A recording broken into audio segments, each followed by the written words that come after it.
আমার প্রিয় বন্ধুরা, আশা করছি তোমরা যে যেখানে আছো সকলে ভালো আছো, সুস্থ আছো। বীরভূম জেলার ছোট্ট একটি গ্রাম থেকে আমি রইবকি তোমাদের সকলকে জানাই আমার ব্লগ চ্যানেলে অনেক অনেক স্বাগত আর আমার অনেক অনেক ভালোবাসা। এখন বাজছে সকাল ঠিক 6:30। তো ঘুম থেকে উঠেই এই যে মারুলি দেওয়া থেকেই ভিডিওটি শুরু করলাম। সদর দরজা খুললাম, সদর দরজা খুলে মারুলিগুলো দিলাম। তো মারুলি দেওয়া হলো আর এখন হচ্ছে উঠোনগুলো ঝাড় দিতে হবে। আর মারুলি দিলাম, শুধু জল দিয়ে দিলাম মানে গোবর মা এনে রাখে, তবে কোথায় গোবর আছে আমি খুঁজে পেলাম না। আর সকালবেলা আমি কার বাড়ি যাবো বলো তো গোবর আনতে, তো সেই জন্য শুধু জল দিয়ে মারুলিগুলো দিয়ে দিলাম সব জায়গায়। চলো এবার হচ্ছে উঠোনগুলো ঝাড় দেবো। উঠোনগুলো খুব একটা নোংরা হয়ে নেই, কারণ কালকে তো আমরা এসেছিলাম ওই সন্ধ্যের আগে, তখন এসে মা একবার ঝাড়ু দিয়েছিল, তো সেই জন্য চকচকে হয়ে আছে। চকচকে হয়ে থাকলেও এই যে বাসি উঠোন তো ঝাড় দিতেই হবে, তো সেই জন্য ঝাড় দেবো। ওই ঘরের সামনেখানটা ঝাড় দেওয়া হয়ে গেছে। তারপরে দেখো এই যে গলির মতো লম্বা করে আছে, এই দিকটা ঝাড়ু দিয়ে নিচ্ছি। আর বেশ তাড়াতাড়ি ঝাড় দেওয়া হচ্ছে। আর ওই যে তোমাদেরকে বললামই তো, বেশি নোংরাই নেই, একদম পরিষ্কার হয়ে আছে। আর পাকা মেঝে বলে তো একদম ছুলছুল করে আর কি ঝাড় দেওয়া হয়ে যাচ্ছে। আর ঝাঁটাগুলো জানো তো খুব সুন্দর। এই যে মায়েদের বাড়িতে যে ঝাঁটাগুলো আছে সেগুলো হচ্ছে আমার দাদু, মানে মায়ের বাবা এই ঝাঁটাগুলো বানিয়ে দিয়েছিল। দাদু না খুব সুন্দর ঝাঁটা বানাতে পারে। তো মায়ের কাছে আরও নতুন নতুন ঝাঁটা আছে, যেগুলো দাদু হচ্ছে বাড়িতে ওই নারকেলের খিল দিয়ে বানিয়ে দিয়েছে। ঝাড় দেওয়ার পর বাসনপত্রগুলোও ধুয়ে নিয়েছি। আজকেও দেখো বেশ অনেকগুলো বাসন ছিল। আর কাজগুলো কিন্তু আমি সকাল থেকে তাড়াহুড়ো করে করছি, কারণ ওই যে আজকে তো বাড়ি চলে যাব, তাই যতটা পারছি মায়ের কাজগুলো সামলে দেওয়ার চেষ্টা করছি। বাবা সকালবেলাতে গিয়েছিল গ্রামের ভিতরে যেখানে বাজার বসে, তো সেখান থেকে দেখো খরচা মাছ নিয়ে এলো। এখানে পুঁটি মাছ আছে আর ট্যাংরা মাছ আছে দেখছি দুটো, আর আছে যে গুচি মাছ। এই মাছগুলো তো আমার নাড়তেই কেমন লাগে, একদম ভয় লাগে। এই যে দেখো সাপের মতো দেখতে। তবে মা আবার এই মাছগুলো খেতে খুব পছন্দ করে। তো আমি মাকে বলছি যে দেখো গুচি মাছ নিয়ে এসছে। মা বলছে আমি খেতে পছন্দ করি বলে নিয়ে এসছে। মা বলছে একটা আছে, আমি বলছি না গো 4টে আছে। মা মানে ভালোভাবে দেখেনি তো, প্যাকেটে ছিল, মানে উপরে একটাই দেখতে পেয়েছিল। ট্যাংরা মাছটা আবার পালিয়ে যাচ্ছে। ট্যাংরা মাছে কাটা ফুটে দিলে ব্যথা হবে রুদ্র, জানো? মাথা সরা মাথা সরা। আর অল্প করে নিয়ে আসা হয়েছে, কারণ মা বাবারাই তো খাবে, আমরা তো বাড়ি চলে যাব। তো বেছে দিই, মা এদিকে রান্নাবান্না বসিয়েছে, তাই মাছগুলো বাছতে আমি শুরু করলাম। তো পুঁটি মাছই বেশি আছে, চলো মাছগুলো বাছা ধোয়া করে দিই, মা রান্না করে নেবে। মায়ের কিছু কাজ ছিল, সেই কাজগুলো করে দিলাম। তারপরে দেখো তাড়াহুড়ো করে রেডি হয়ে গেছি। আর রান্না বান্না অনেকক্ষণই হয়েছে, মায়ের হয়ে গিয়েছে। রুদ্রকে খাওয়ানো হয়ে গেছে, বাবা খেয়ে দিয়ে স্কুলে চলে গেছে। আর এখন হচ্ছে আমরা বাড়ি যাব। আর দেখো শাড়ি টাড়ি পরে একদম রেডি, খাওয়া দাওয়া করবো। খাওয়া দাওয়া করেই কিন্তু বেরিয়ে পড়বো।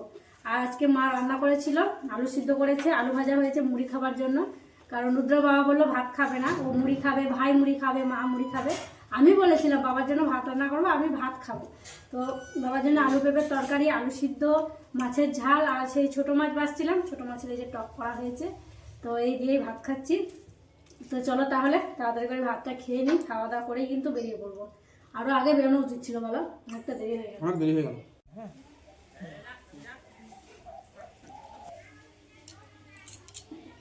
আসছি মা, যাও। হ্যাঁ যাবা নাকি ওখানে? তো কালকে তো খাওয়া দাওয়া হয়েছে, শ্রাদ্ধের ভোজ হয়েছে ওখানে।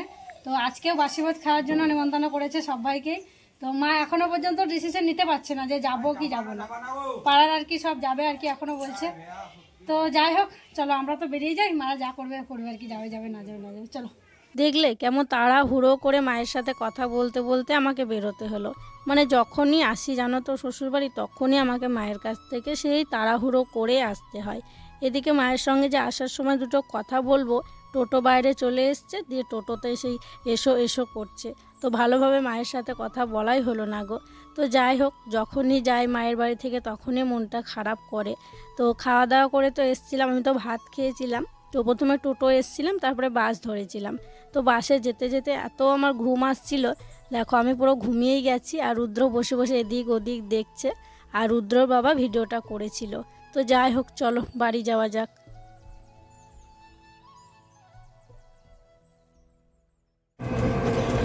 বন্ধুরা এখন বাসছে দুপুর 2টো, আর এখনও আমরা বাড়ি পৌঁছাতে পারিনি।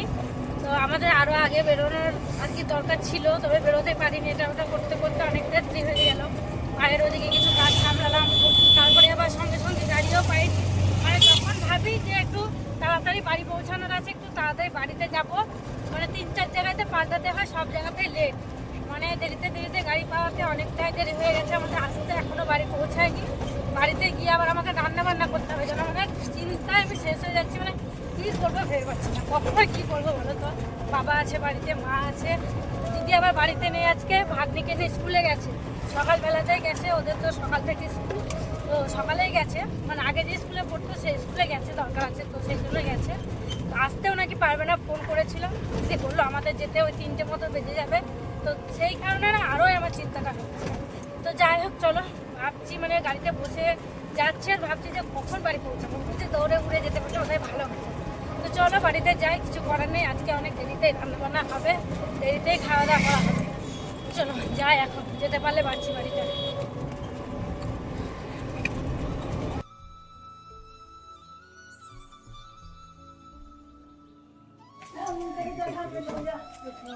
বাবা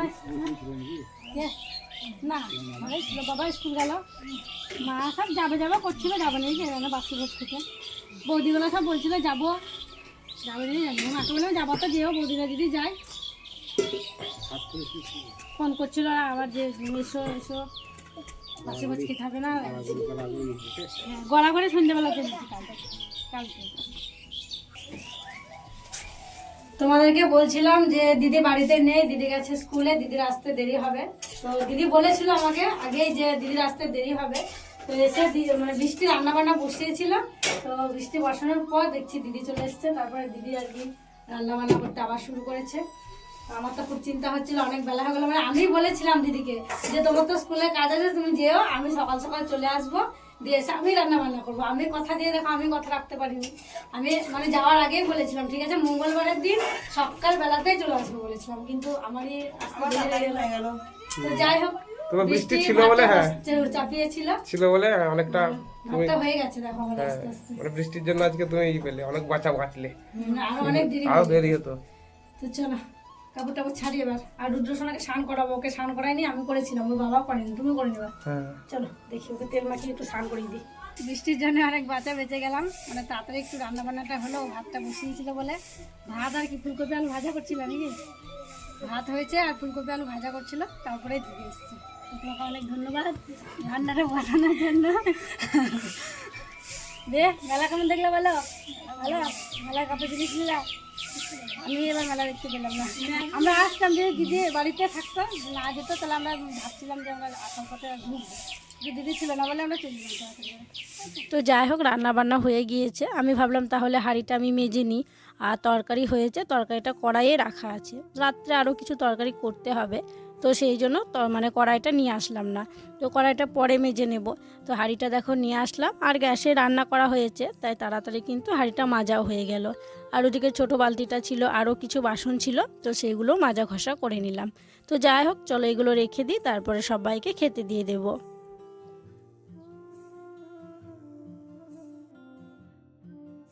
ভাগ্নির খিদে পেয়ে গেছিলো, ভাগ্নি নিজে ভাত বেড়ে অনেক আগেই খেয়ে নিয়েছে, তারপরে রুদ্রকে দিয়েছিলাম, বাবাকে দিয়েছিলাম, রুদ্র বাবাকে, মাকে, সবার খাওয়া হয়ে গেছে। তারপরে দেখো দিদি আর আমি খাওয়া দাওয়া করে নিচ্ছি। আর আমি যখন ভাত দিচ্ছিলাম, হাঁড়ি কড়ায় মাছছিলাম, তখন দিদি ওই উঠোনগুলো ঝাড় দিচ্ছিল। আর উঠোনগুলো তো আমাদের একটুখানি জায়গা নয়, অনেকটা জায়গায় জুড়ে ঝাড় দিতে হয়, তাই দিদি ঝাড় দিতে অনেকটাই সময় লেগেছিল। তো যাই হোক চলো খাওয়া দাওয়া করে নিই। আর মানে খাওয়া দাওয়া করছি, আলু সিদ্ধ আছে, আলু ফুলকপি ভাজা আছে, আর টমেটো দিয়ে আলু দিয়ে একটা তরকারি করা হয়েছে, ওই সব দিয়ে আমরা খাওয়া দাওয়া করছি। আর খেতে খেতে একটু গল্প করছিলাম দিদির সাথে, ওই যে ওখানে গেছিলাম, কি হলো না হলো এইসব ঘটনাগুলোই আর কি বলছিলাম। অনেকক্ষণ পর আবার ফিরে এলাম গো। আর এই যে আমার হাতে দেখছো কি বলতো, এখানে আছে জিলিপি। কালকে তো দিদিরা মেলায় গিয়েছিল, তো মেলা থেকে জিলিপি নিয়ে এসছে, তো দেখছো অনেকগুলো জিলিপি আছে, কেউ খাইনি, আমাদের জন্য রেখে দিয়েছে, ওরা একটা করে খেয়েছে, আর যা ছিল সবই আর কি রয়েছে। তো চলো ভাবলাম সন্ধ্যেবেলায় আজকে আর মুড়ি টুড়ি খাবো না, একটা করে জিলিপি খেয়ে দিই, বুঝলো না, কালো কলাইয়ের জিলিপি, তার জন্য কালো কালো, আর কালো কলাইয়েরটাই খেতে ভালো লাগে, বেসনের যে লাল লাল হয় ওটা খেতে অতটাও ভালো লাগে না। বলবো এমন চিৎকে লেগে আছে, ছাড়ছেই না। বিকেলবেলায় জানো তো অনেক কাজ করেছিলাম, জামা কাপড় ছিল সেগুলো সব তুলেছিলাম, তারপরে আরও অনেক কাজ ছিল, সেই সমস্ত কাজগুলো করেছিলাম, জল তুলেছিলাম, দিয়ে আর কি ওই করতে করতে সন্ধ্যা হয়ে গেল। এসছি তো আমরা কখন বলো তো, খাওয়া দাওয়া করতে করতেই তো অনেকটা বেলা। তো যাই হোক, চলো জিলিপিটি খাই, জিলাপিটা খাই দিয়ে বলি কেমন টেস্ট। কড়কড় করছে বলো। ভালো টেস্ট আছে। রুদ্রসোনা, আজকে তো পড়াশোনা করতে হবে। 2-3 দিন স্কুল কামাই হয়ে গেল, কালকে স্কুলে যেতে হবে, ঠিক আছে? যেগুলো পড়া পাঠিয়েছে সেগুলো মুখস্থ করে নেবে। চলো, আবার তো ছুটি আছে, তারপরে সরস্বতী পুজো। আজ কালকে স্কুল হবে, পরশু দিন হবে, তারপরে দিন সরস্বতী পুজো। স্কুলে পুজো হবে, যাবে তুমি? না এখানেই পুজো করবে? এখানেই পুজো দেখবে? ওখানে স্কুলে পড়াবে। সরস্বতী পুজোর দিন পুজো হবে, ভোগ খাওয়া হবে, বুঝলে? তাহলে যাবো। আর জিলিপিটা খাবো, খেয়ে তোমাদেরকে দেখাবো যে দিদিরা মেলায় গিয়ে আমাদের জন্য কি নিয়ে এসছে। দিদি আমার জন্য কি এনেছে, রুদ্রর জন্য কি এনেছে, বৃষ্টিরা মানে কাকিমারা কি নিয়ে এসছে রুদ্রের জন্য। তো খেয়ে নিই, খেয়ে দেখাবো।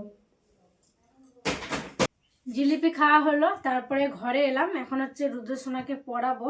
আর তোমাদেরকে বললাম না যে মেলায় কি নিয়েছে দিদি, তারপরে কাকিমা, তো সেগুলো হচ্ছে তোমাদেরকে দেখাবো। তো এখানে জিনিস বলতে রুদ্ররই জিনিস বেশি আছে। এই যে দেখো, ও মানে মেলায় যেটা নেওয়া হয়েছে ওর জন্য সেটা নিয়ে খেলা করা শুরু করে দিয়েছে।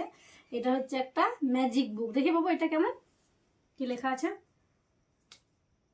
কই সামনের পৃষ্ঠা কোনটা? ম্যাজিক ওয়াটার বুক। তো এখানে আর কি জল দিতে হচ্ছে নাকি এটাই? এই যে পেনের মতো আছে, এটা জল দিতে হচ্ছে, দিয়ে ঘষতে হচ্ছে, সাদা থাকছে, দিয়ে হচ্ছে। দাঁড়াও আমি বলি। এই যে ছবিটা দেখছো, এই ছবিটা এখানে আছে, তবে ওই যে পেনটা দিয়ে ঘষতে হবে জল দিয়ে, তখন হচ্ছে ছবিটা বের হবে। এটা একটা হচ্ছে ম্যাজিক বুক।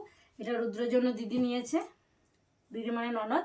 আর এই যে দেখছো অনেকগুলো ক্লে আছে এখানে, বিভিন্ন রকমের ক্লে আছে। তো ক্লেগুলো রুদ্রর জন্য নিয়েছে, যাতে ও হাতের কাজ কিছু বানাতে পারে, তো সেই জন্য ক্লে নিয়েছে। আর দিদি গাড়ি টাড়ি নাইনি কেন জানো তো? ও এমনিতেই গাড়ি টাড়ি যদি দেওয়া হয় সারাটা দিন সে উঠোনে খেলা করবে, শীত বলো গরম বলো ওর কিছু যায় আসে না। সে মানে ডালা লাগাগুলো দিলে তো বালি ভরবে, এ করবে, সেই জন্য দিদি বলেছে কি গাড়ি দিলে ও বাইরেই সারাদিন খেলা করবে, ওকে গাড়ি দেবো না। তো সেই জন্য যাতে ঘরে বসে খেলতে পারে সেই রকম জিনিস দিয়েছে। এই যে ম্যাজিক বুক দিয়েছে, আর ক্লেগুলো ওর জন্য নিয়ে এসছে।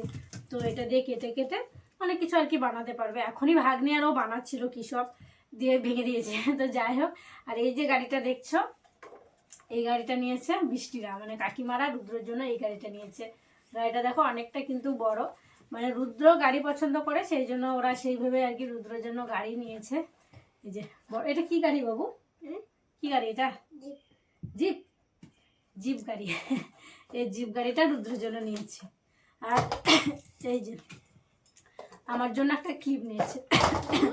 আমার যা চুল একটুখানি, আস্তে আস্তে, আমার যা চুল একটুখানি মানে লাগালে বোধহয় খসে পড়েই যাবে। তো অনেকগুলো ক্লিপ আমার হলো জানো তো, বড় বড়। ওই যে হাসি যা এসেছিল, ওই যার সঙ্গে রথের মেলায় গেছিলাম তখন ও একটা ক্লিপ দিয়েছিল, তারপরে বড়দে একটা ক্লিপ দিয়েছিল। মানে ক্লিপগুলো নেওয়াই হয়, নিয়ে লাগানোই হয় না। ওই ছোটোখাটো ক্লিপই আমার মাথা ঠিক আছে, একটুখানি চুল তো। তো যাই হোক, চলো এগুলো রাখি, তারপরে হচ্ছে রুদ্রসোনাকে পড়াই নাকি শোনা। চলো এগুলো গুছিয়ে রেখে দাও একটা প্যাকেটে ভরে, পরে কিছু বানাবা। পড়াশোনার টাইমে বানালে হবে না, যখন অন্যান্য টাইমে খেলা করার টাইম তখন বানাবা, ঠিক আছে? চলো। রুদ্রকে পড়ানো হলো, তারপরে ওর বইপত্রগুলো আমি সব গুছিয়ে রাখলাম, কারণ কালকে ও স্কুলে যাবে। তো তারপরে দেখো কেটে নিয়েছি অনেকগুলো পেঁয়াজ, কারণ এখন আমি ডিম পেঁয়াজ ভাজা করব, যেটাকে আমরা বলি ভুজিয়া। তো ভুজিয়া খেতে তো সবাই খুব পছন্দ করে, তো অনেকগুলোই পেঁয়াজ কেটে নিয়েছি। আর সেই যে আমাদের চাষ করা পেঁয়াজ, ওইগুলোই জানো তো অনেকটা শুকিয়ে গেছে। মানে একটা পেঁয়াজের মানে একটুখানি নেওয়া হচ্ছে, কি বলবো, শুকিয়ে গেছে ওপরের, মানে কতগুলো যে খোসা শুকিয়ে গেছে, দিয়ে মানে ভিতরটা একটুখানি নেওয়া হচ্ছে। অনেকগুলো পেঁয়াজ কেটে এইটুকু হয়েছে। তো যাই হোক, পেঁয়াজগুলো দেখো তেল দিয়ে ভালো করে ভাজা করে নিলাম, কয়েকটা কাঁচা লঙ্কাও দিয়েছি, তারপরে দিয়ে দিচ্ছি ওর মধ্যে 2টো ডিম।